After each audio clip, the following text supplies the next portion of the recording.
Yo, what up? Rob Scott. What's good, bro? Yeah, so I see you commented on we've done this before, and you also commented on the other episode that's titled The Cure to HIV/AIDS Discovered by the U.S. Military in Seattle, Washington, which is episode 880. And you said, quote, enlightening. Thanks for the info. Truly wowed. Guess just a dude's curious mind wouldn't be such a threat to Gov, given they can keep real RVers, that's remote viewers, out of their business with tech on site rather than run defense with, I'm guessing that is, I know it to be, is directed energy weapons on U.S. citizens to deter unwanted attention. Absolutely, bro. So the way it works is like this, man. So talking to scientists, I was actually at DARPA for the Cyber Grand Challenge when going on fucking almost 10 years ago now. When I worked at Andrews Air Force Base, I was between Bolling Air Force Base and Andrews Air Force Base, and I was working on a data mining program that I was creating with a group of computer software developers. I had taken core Java programming and had dabbled in a bunch of different software, computer programming languages since I was a kid, man. And we used to practice basic programming, C, Objective-C, as it was called and is still called. So starting with C and procedural top-down to, flash forward some decades later, man, to object-oriented programming.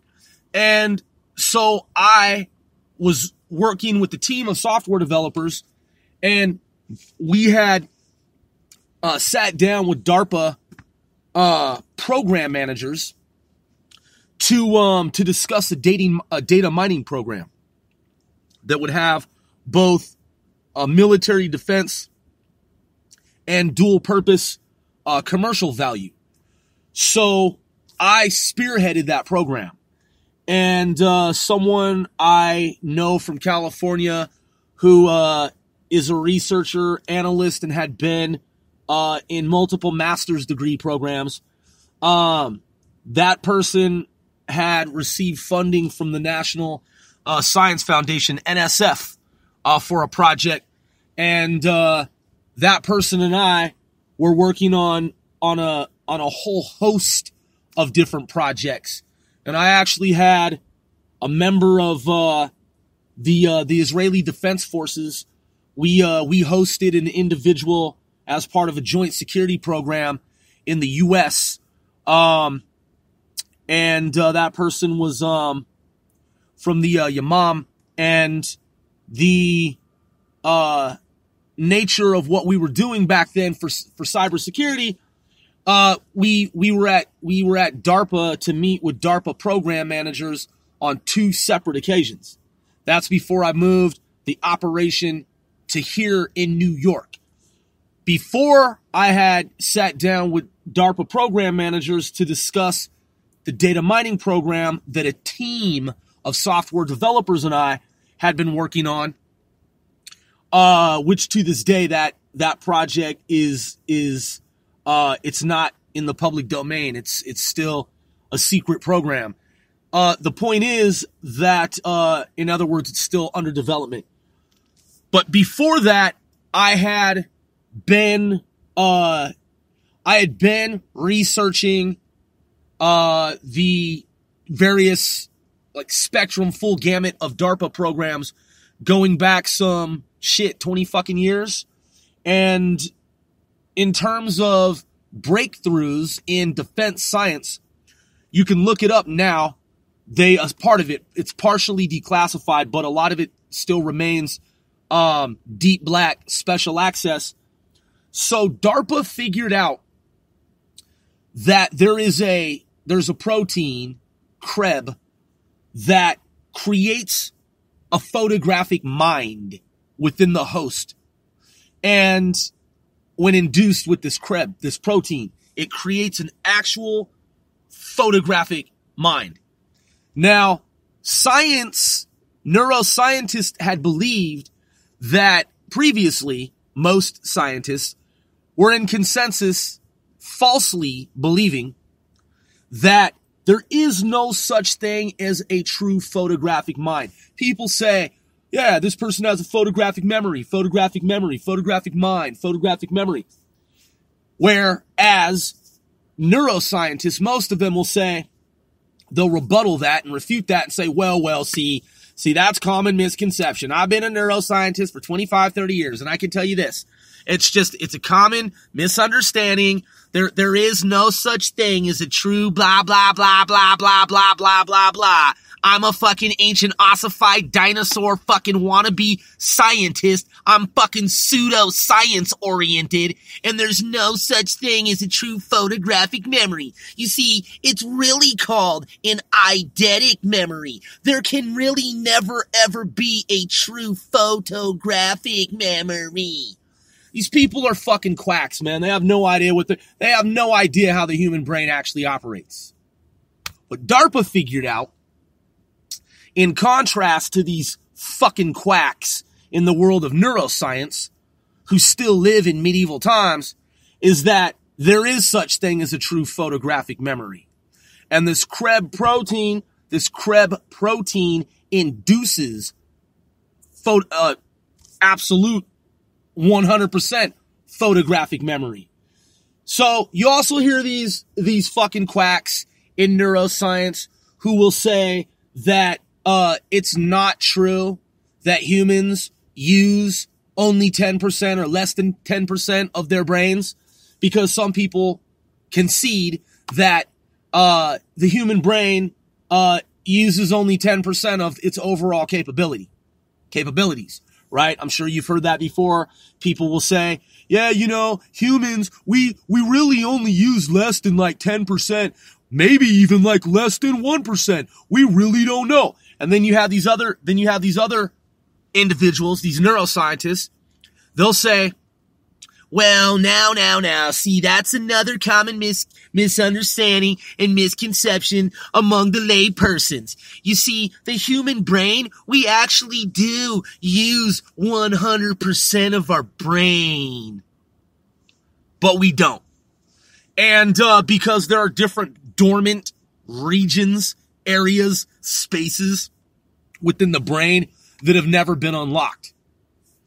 Albeit, this CREB protein, DARPA figured out, it creates this like crystalline, if you will, true to life, 100% actual factual photographic memory. And so when this breakthrough occurred, DARPA had induced a colony of bees with this flash photographically imprinted, like once they were induced with the CREB protein, they were flash photographically shown the correct pathway in which to traverse a maze. So in other words, there was a maze that the bees were supposed to attempt to navigate. So scientists created this elaborate maze, and you had two different groups, the bees that had the CREB protein and the ones that didn't. The ones that had the CREB protein were flash photographically imprinted the correct pathway to successfully navigate the maze. When they were induced with the 100% photographic memory, they were able to navigate the maze 100% of the time. Each and every time. Like 1,000 different fucking times. So, when DARPA figured out that it had discovered this fucking over the horizon of space-time breakthrough, when it had accomplished this breakthrough, they black opt it. They sanitized the information from the internet. You can find some traces of the information.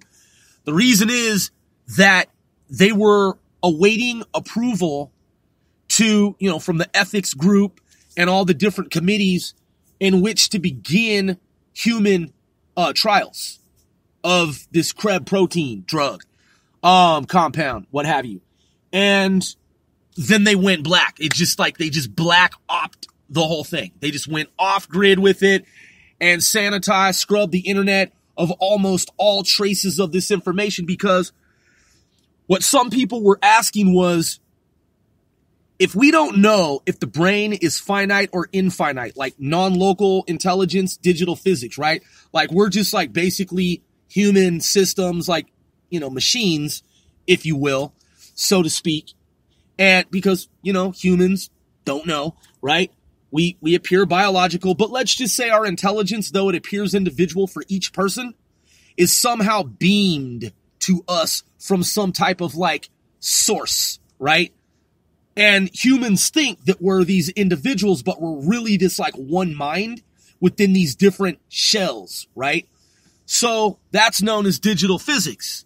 And if you're familiar or unfamiliar, and you seem quite knowledgeable, so I'm guessing perhaps you've heard of and are familiar with digital physics. So that's a theory. So not knowing whether it's true or not, if it's untrue, and the human brain has a maximum capacity, in other words, there's no limitations, there is a limitation. We're talking about discrete mathematics. There's a cap on it. And though the human brain appears on the surface, the human mind appears to be infinite, maybe there's a maximum amount of information that the human brain can store and receive and process, right? Excuse me. So what DARPA scientists and others were asking was, if one is induced with this Creb protein, and all of a sudden the human brain becomes 100% like crystalline, like fucking photographic, well then how can the brain, if it's reached its maximum storage and maximum operating level that's ultra meta optimal, well, will the brain be able to accept, receive any new incoming data, or does it stop allowing for new data to come in and process, to be input, right? So that was the question, man. And they were planning to test this on human beings. I'm guessing that they have already done this shit. And, they found out some shit, man, whether dark or not so dark or somewhere in between. But nonetheless, man, it's been like more than a decade, and the information has been scrubbed and sanitized from the web. So if it worked in bees, it most likely worked in humans. And if they're not talking about it, that's because they had phenomenal success and this shit is fucking crazy dark. So, metahumans, people with absolute true photographic memories walking around, and anything they see, they imprint like every second of reality, and they can go back to any frame. That's some crazy shit.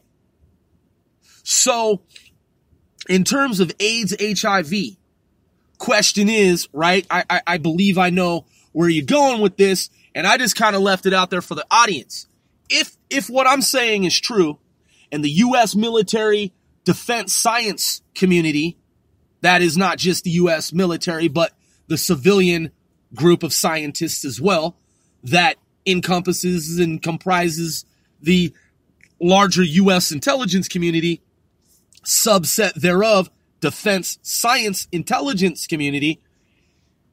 If the defense science intelligence community, by way of special access programs in defense science, has cured AIDS, HIV, then why isn't that cure made available to the public, right?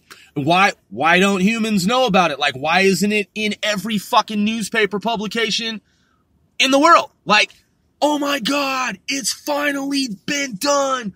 We did it. We fucking cured AIDS, HIV. world global fucking breakthrough. Everyone rejoice. Like, the plague is gone. AIDS, HIV, human, immunodeficiency is eradicated, right? Why? If our government has that technology, why isn't it public? And why are people still suffering?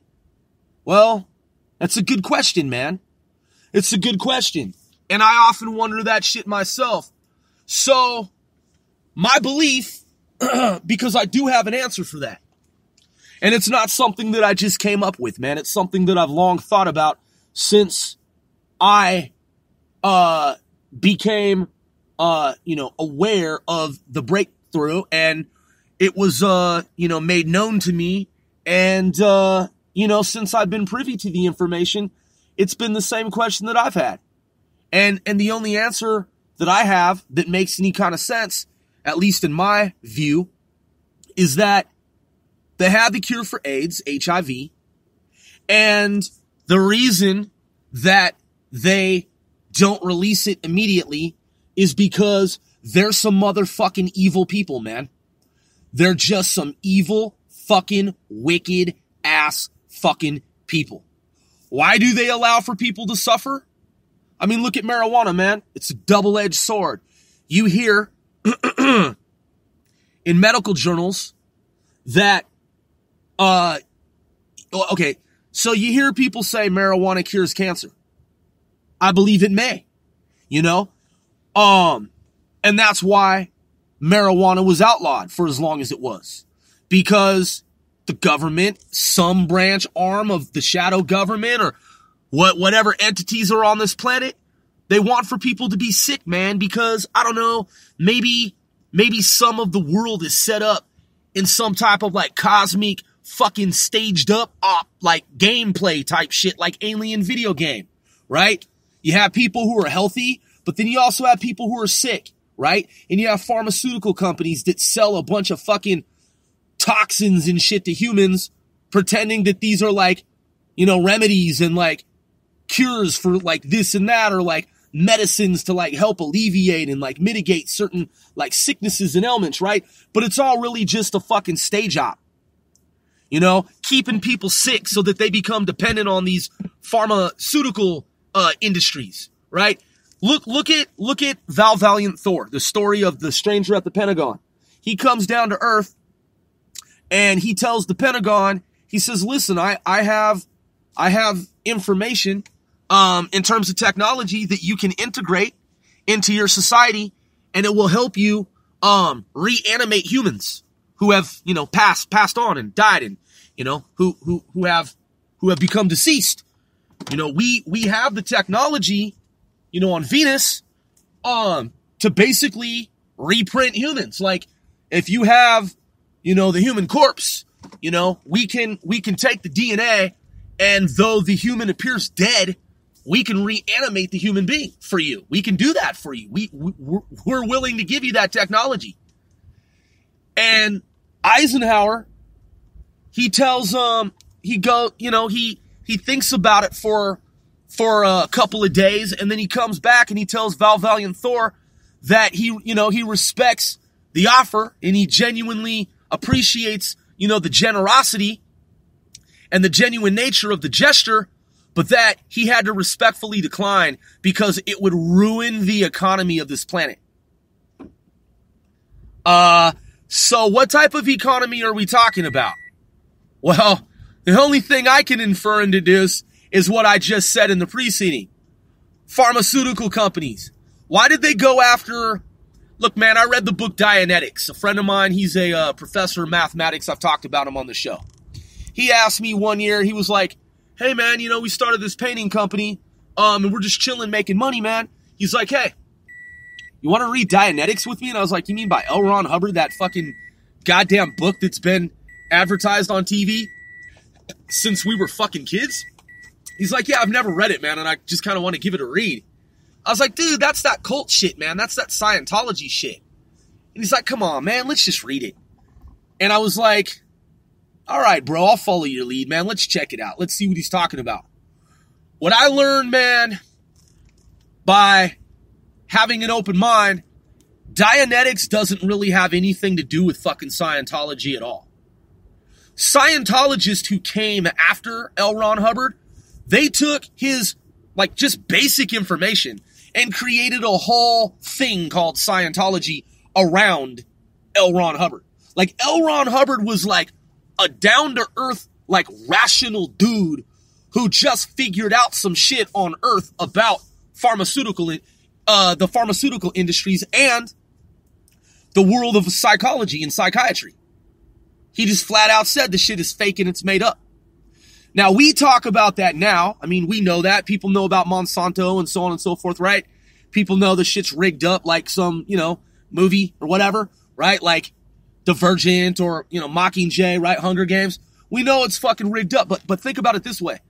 Back before the advent of the high-speed internet, the Gov didn't really want people talking about shit like L. Ron Hubbard was talking about because they needed the economy to stay strong. And if you had some genius, brilliant, thinker like L. Ron Hubbard coming out and telling everyone the truth, like, yo, it's all staged up, man, it's all rigged up, then people would lose faith in, the pharmaceutical industries, and the shit could have possibly, collapsed. People could have just turned away and said, man, we're never going to take pharmaceuticals again because the shit is just toxic. It's not real. It's just made up. These things aren't really helping us. Maybe in the short term, there may be some, that it might do something, to air quotes like help us. But in the future, it just ruins our liver. It just breaks our bodies down. It's really just fucking hurting us, man. And they're pretending like this shit is doing something to help, right? So they went after L. Ron Hubbard. Now keep in mind, he wasn't a crazy fucking Scientologist. He was actually just a rational dude that figured all this shit out. So then these other people, after he passed, they came along, took his information, and created this whole Scientology thing. I learned that from reading L. Ron Hubbard's book, Dianetics. So, AIDS, HIV. Why would, some entity, alien that's among us, that looks like us, that's here with us, why would it want for AIDS and cancer to still exist? Well, look, man, if no one ever dies, no one ever, gets cancer, everyone can reanimate, you know what I mean? Look, bro, I don't know, man. I'm just saying, like, then the world fills up with human beings. I mean, it's sad, man. I mean, look, my grandmother, she had Alzheimer's. And I've read about, different experimental drugs and different, I guess, I don't want to, just different breakthroughs in Alzheimer's and available, I guess, possibly solutions depending on what you believe. But, you still hear about Alzheimer's as if nothing can be done about it. You know what I mean? Like, I've read in journals like NIH, like, National Institutes of Health, and New England Journal of Medicine. Like, I've read about breakthrough shit. But, you see, on the other hand, this entire, like, other universe where some group of, like, corporations and organizations, they make it seem as if Alzheimer's, there's nothing you can do about it, man. They talk about it like as if it's 100% like fatal. And they even broadcast that on the radio. I've heard that recently where they're like, yeah, once you get Alzheimer's, that's it, man. It's 100% like, fatal. Like it will end someone's life.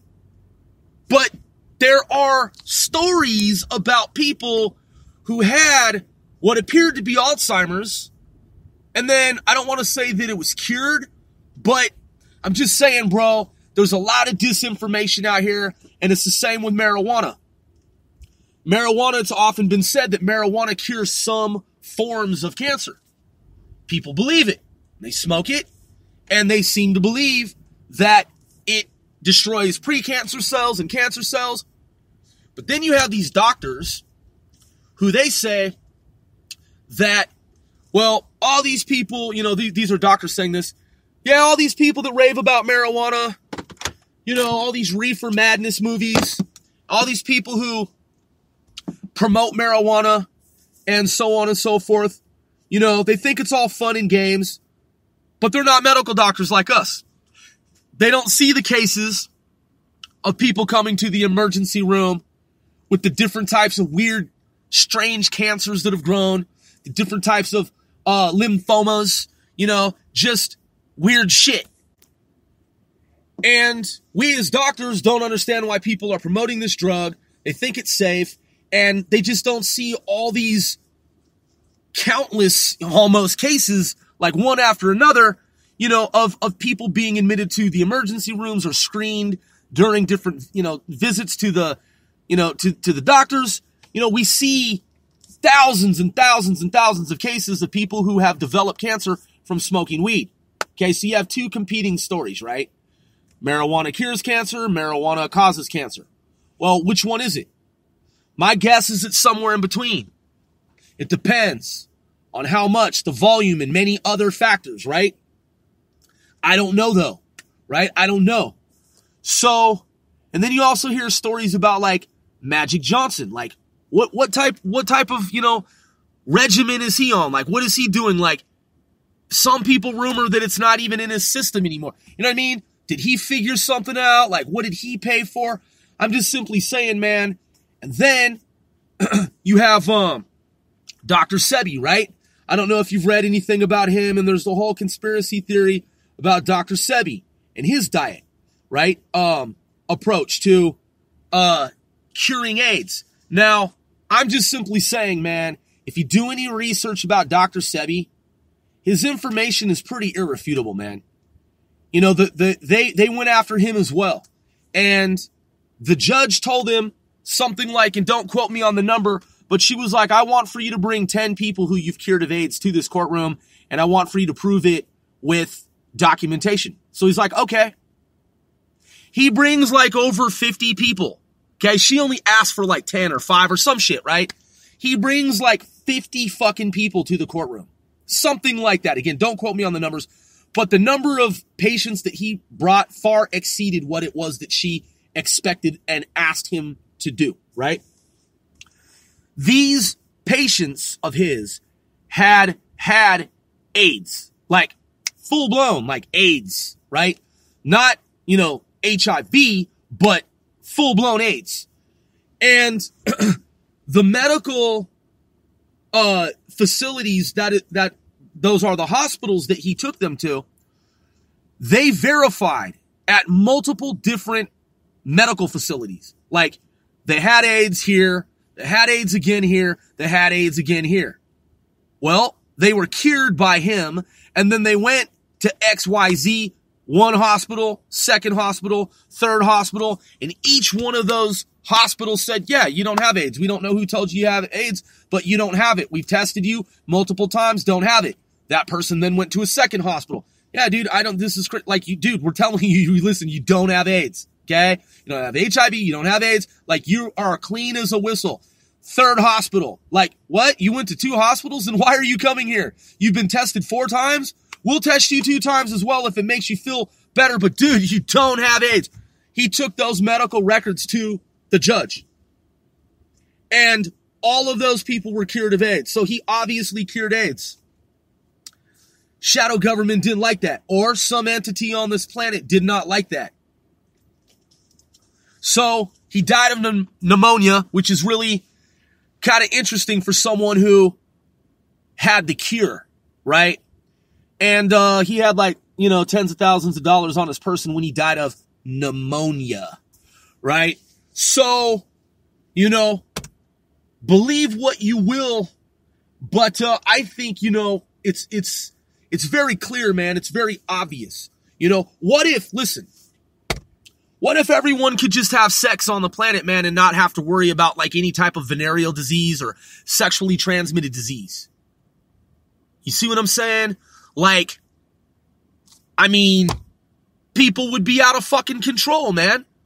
No need for condoms, prophylactics, for medications, to like see doctors and to pay corporations and to fund, that is to fuel that economy that Eisenhower was talking about.